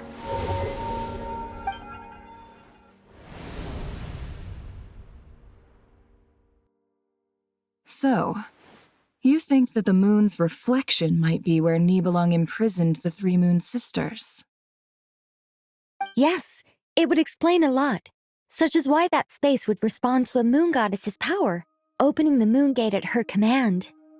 It would also explain why Miss Columbina has been unable to leave, and why time flows in reverse there. In the messages she sent, Columbina promised us she'd find a way to return, but we have no way of knowing how, when, or where this might happen. The fact that she still has yet to reappear in this world indicates that returning from that place is no easy feat. We cannot afford to simply wait for her. So you're saying, if she could return by her own power alone, she would have done so long ago. Yes, she certainly wouldn't leave it to this late stage when it's so touch and go. I've been giving this some thought, and I've come to believe that Luana's Har might be an anchor that she left behind, as a sort of future waypoint. This could also explain why Luana's Har is always by the traveler's side. Sounds like a plausible theory. If that's the case, there must be some criteria we need to fulfill to allow Columbina to return to the present. The question is, what could they be?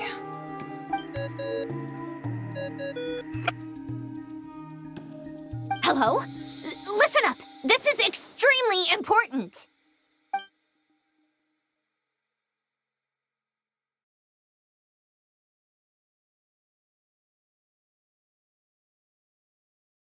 Not only is Columbina alive, but she may well exist in a form unimaginable to us. I'm still unclear on the details, but she's done something truly inconceivable in the past.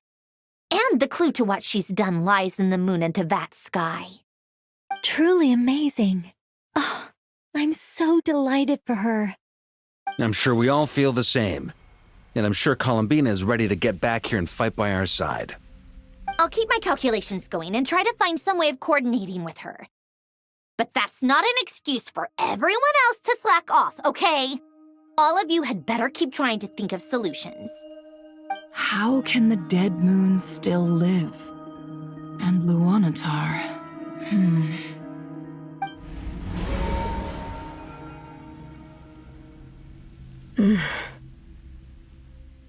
It's hard to believe that's what will happen in the distant future. Our authority is linked to the most fundamental rules of Tevat.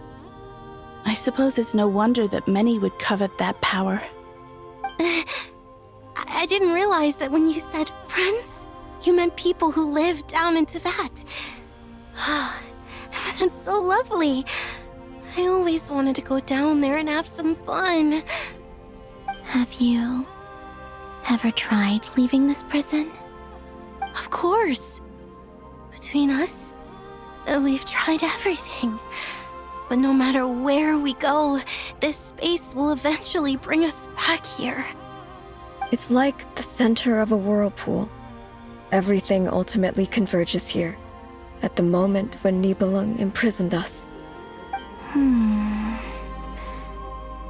In that case, have you tried using any of those pathways that connect this space to the real world? Sorry? What are those? They're passages through which you can make small-scale changes to reality by using Kuvaki. Or am I the only one who can use those passages? Because part of my soul remains in reality. Kuvaki. What is that? You don't know? It's a unique kind of elemental energy found only in Nod-Krai, the land from which the moons arose. Oh. Well, it's true that the moons first rose up from the part of Tevat you say is called Nod-Krai. But there is no difference in the elemental energy between there and anywhere else. What? Could you show us some of this Kuvaki hyposelenia? Maybe if we see it, it'll make more sense. Okay.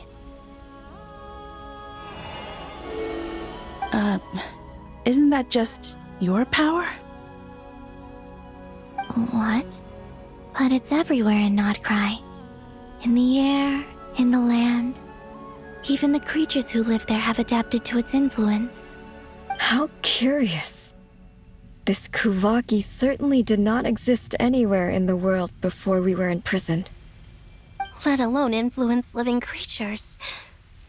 So, how exactly does it affect them anyway? Can they float in the air like us? This is so strange. Why would their reality differ so much from mine?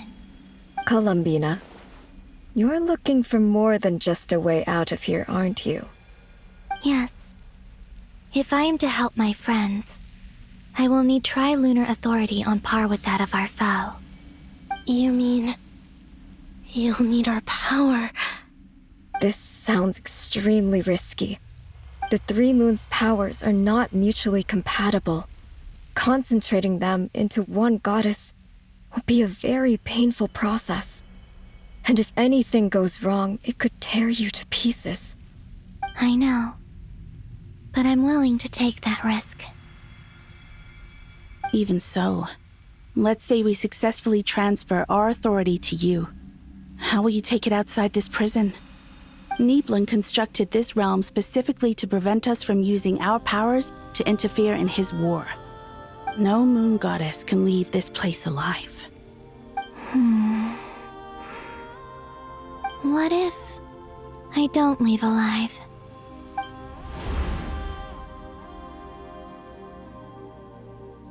Where do we even start? How are we supposed to figure out what we're meant to do to help Columbina?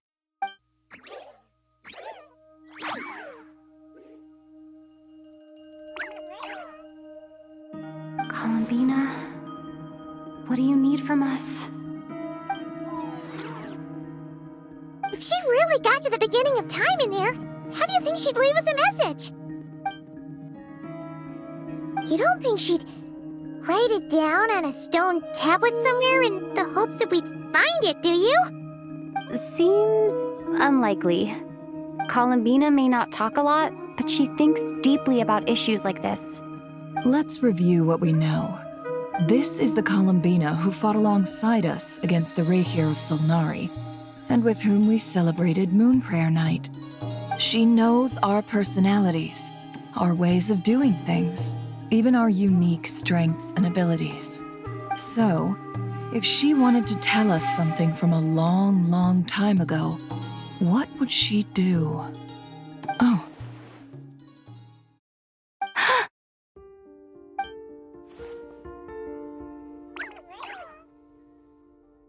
Traveler, you once said that those golden ripples also appeared when Luanatar was born.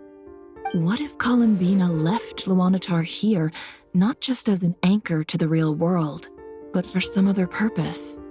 If she is part of Columbina, and Columbina knows that I can see past events through her... Oh yeah! Like when you peeked into Rerir's past through his heart! Nefer, wait!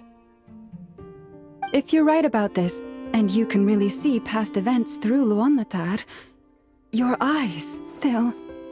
Oh, I know. Looking at Rerir's past in Conria was already enough of a strain on my eyes. Looking this far back into the past, it'll surely blind me.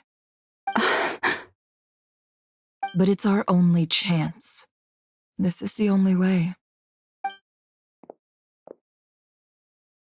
Boss. We spoke about this once, a long time ago. Do you remember what I said, Yehoda? The day I lose my sight, the Curatorium of Secrets will be yours to run. But... What's wrong? I'd be overjoyed if I were you. This day's come a lot earlier than either of us expected. I need to know you'll honor our agreement, Yehoda. Promise me. Yes, Boss Neff. I promise. Are you sure you don't want some time to think this through? What is there to think through? I should have gone blind after our battle with Rerir. Frankly, it's almost criminal that I got away with it for this long. Then at least let me take some precautions on your behalf.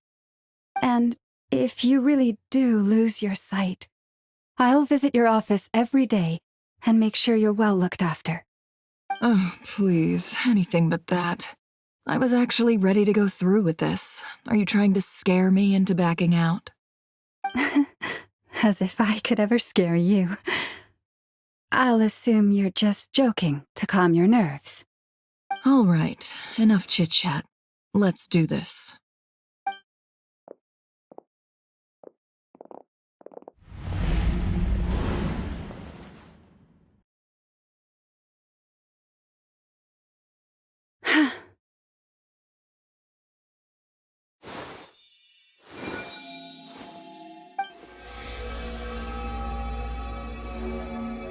All done. Good. Now give me some space. Come on then, little one. Show me what happened in the past.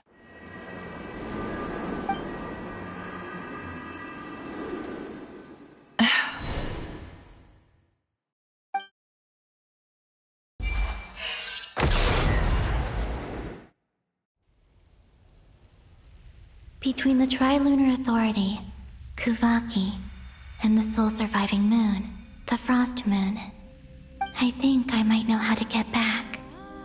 But I will need my sister's help. Time to go talk it over with them.